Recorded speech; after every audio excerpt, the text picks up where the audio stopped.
গণ অধিকার পরিষদের সাধারণ সম্পাদক রাশেদ খান পদত্যাগ করেছেন।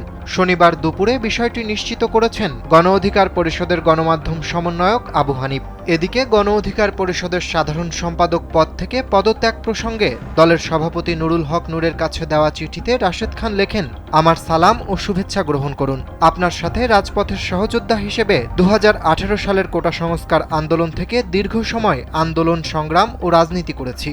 এই পথ চলায় আপনি সহ আপনার সহযোদ্ধারা কেউ আমার আচরণ ও বক্তব্যে কষ্ট পেয়ে থাকলে আমি সবার নিকট ক্ষমা প্রার্থনা করছি। স্যান্ডেলিনা সো, রূপচর্চায় আভিজাত্য।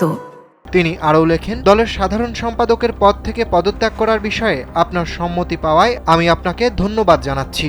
যেখানেই থাকি আমাদের সম্পর্ক থাকবে মধুর ও ভ্রাতৃত্বের বন্ধনে অটুট। আমি আপনার নিকট দোয়া ও ভালোবাসা চাই। ব্যক্তিগত কারণে আমি আজ থেকে দলের সাধারণ সম্পাদকের পদ থেকে পদত্যাগ করছি এবং আপনার ও দলের জন্য শুভকামনা ব্যক্ত করছি।